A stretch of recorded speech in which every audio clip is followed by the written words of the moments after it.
everyone! Welcome to the Empath Arcade, another love reading, timeless and general. Take what resonates lang po. Maybe some part of the reading makaresonate kayo. Some part of it hindi. Totally makaresonate na parang kwento ninyo ito or hindi naman kaya. Ba't ibang mga energies kasi, since this is general reading, kung ano yung masasabi natin pinakamalakas at pinakamarami. If you want to book personal reading, just message me, PM, yan. Okay, Spirit guys, send me messages. Anong love connections ito? Lessons in life ay nais yung pagbatid sa amin. Mga gabay at aral sa buhay, pag-ibig. Spirit guys, send me more messages.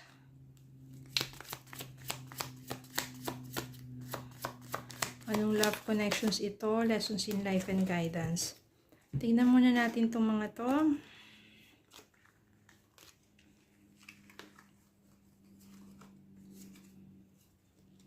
The Tower. Two of Swords. King of Swords. Queen of Swords. Seven of Cups. Two of Pentacles. Page of Pentacles. Justice. Kuha pa tayo ng dalawa. Bottom of the deck. Seven of Wands. And Eight of Swords. Yan.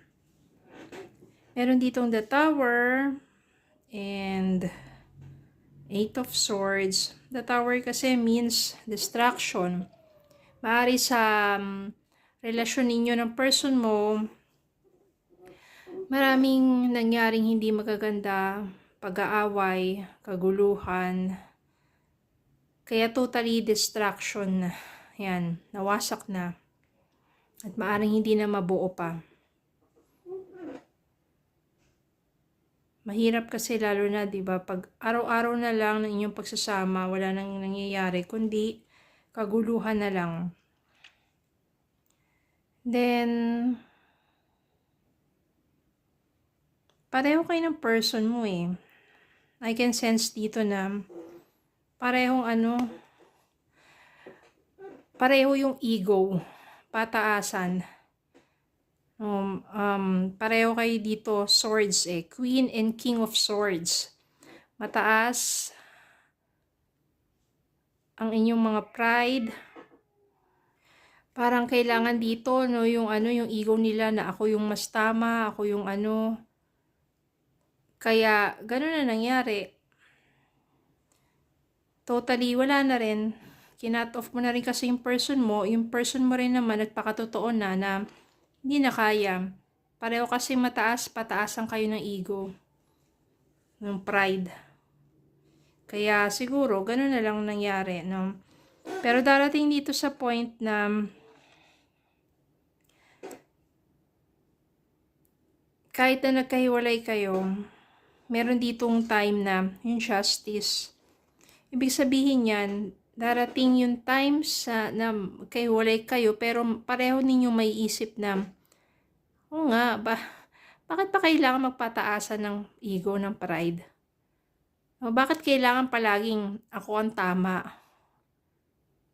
Pareho kayo, di ba? So dito, mas matitimbang ninyo sa isa't isa kung ano yung talagang mga dapat gawin para mag-work ang inyong relationship. And maybe, darating din yung time na yon na mag-meet kayong dalawa, magkakausap kayo, pero parang hindi na mag-work out dito eh. Ang isa sa inyo, susubukan pa na magkaayos, na ipaglaban pa, na maging maayos ang inyong relasyon. Pero, ang isa sa inyo is, marami nang tinitignan na options, na parang isa sa mga options na yon, yung person mo na yon, kung babalik ka pa sa kanya, pero mas marami kang tinitignan na iba't ibang mga options pa sa buhay mo. Maaring meron ng ibang person of interest ka, maaring marami ka na rin gustong gawin sa buhay mo na wala na yung person na yon. Kaya undecided ka na bumalik sa kanya.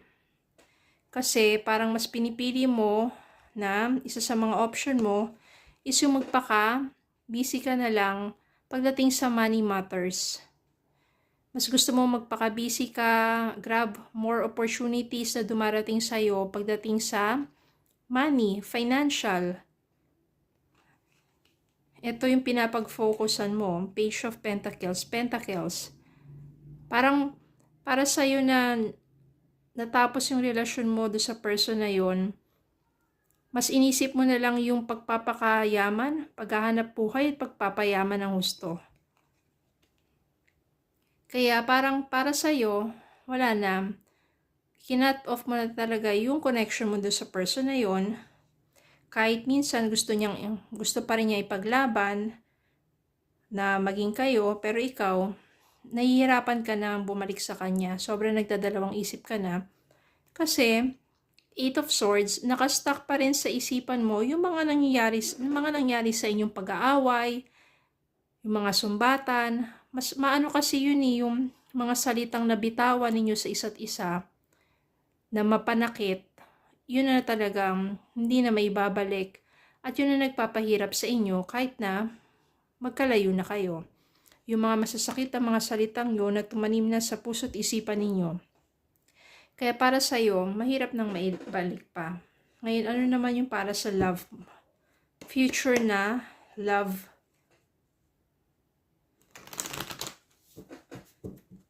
Pagdating dito kasi, nagpapaka-busy ka na lang o sa pagtatrabaho o negosyo, kaliwat kanan, para lang hindi na totally na maisip pa yung taong yun. Dahil ayaw mo na rin naman ayaw mo na bumalik sa kanya So, nagpo-focus ka na sa sarili mo kasi ang nangyari nga sa inyo, pataasan lang ng pride, away lang ng away, kaya mas pinabuti mong tama na.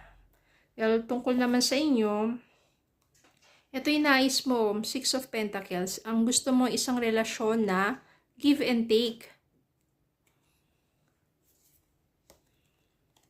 Makakahanap ka ng someone, lovers. Siya yung someone na talagang, sabihin natin, match sa'yo. Someone na hindi katulad ng nakaraan mo na ex mo, sobrang taas ng ego. Hangman, parang nandyan lang yan. Naghihintay lang sa'yo. Pwedeng kakilala mo na siya.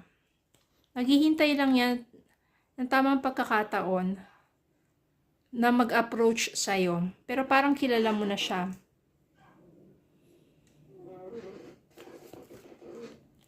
Ace of Pentacles, panibagong opportunity to for growth. At ito nga, kapag ready na yung person na yon, siya na talaga, hindi na niya mapipigilan ng kanyang damdamin na talaga mag-approach at pumunta na sa'yo dahil maaring matagal na ito naghihintay. Hindi naman siya yung dahilan ng pagkawasak ng relasyon ninyong dalawa. Dahil matagal na lang siyang may paghanga sa'yo at ngayon na nalaman niya na single ka na ulit, maring ito na yung chance niya, pagkakataon niya to reach out to you, ipahayag niya yung kanyang damdamin na matagal na niyang tinatago. And someone na sabihin natin, makakapalagay ang loob mo talaga. Kasi 2 of Cups parang pareho kayo, sharing the same feelings and emotions. Sino kaya yun? Nandiyan lang naman pala sa paligid ninyo. If maramdaman ninyo na siya na talaga, pwede nyo naman bigyan ng pagkakataon ng sarili ninyo para lumigaya muli. Kasi hindi naman porket yung nakaraan, katulad siya ng bagong darating. Magkakaiba sila ng personality at nasa sayo rin yan kung paano i-handle ang yung next na relationship. Ano pang message para sa inyo? Andiyan lang naman pala yan, Kaya kung hindi na talaga nag-workout sa inyong dalawa ng previous na person mo, ng ex mo, move forward ka na lang, focus ka sa sarili mo, magpayaman ka, magpaunlad ka. Then, darating yung time, etong matagal nang nandyan lang, naghihintay. Lalo na nalaman niya na okay ka na, pwede na. Hindi magtatagal, magiging kayong dalawa. requited feelings. There is not enough love to keep this relationship going in a healthy way. Maring sa inyo to ng ex mo, ng person mo, kasi ito na nga, Tower. Wasak na. Wala na. Hindi na pwedeng mabuo pa. Divine timing. Be patient while things are unfolding. This connection is worth the wait. So, ito naman, for this new person na maaring kilala mo na siya na naghihintay lang pala ng pagkakataon, tamang timing, ito na yung divine timing. It is worth the wait para sa kanya. Kasi siguro talagang siya yung someone, your true love, or the one who will love you passionately. At makakatulong mo kasi nandito yung Ace of Pentacles. So, ibig sabihin pagdating din sa financial matters, malaking matutulong niya sa'yo. Magtutulungan kayo, magsusuportahan kayo, kaya nandito yung give and take relationship, support, balance, diba? Mas magiging maunlad, mas magiging masaya ka sa piling ng bagong person na ito. Yung matagal na palang naghihintay, na nandiyan lang naman pala sa paligid mo. Okay, so, divine timing talaga. So, yun lang. Maraming salamat po for watching. Please don't forget to like, share, comment, subscribe, follow me on Facebook, TikTok, and YouTube. Have a good day po and God bless.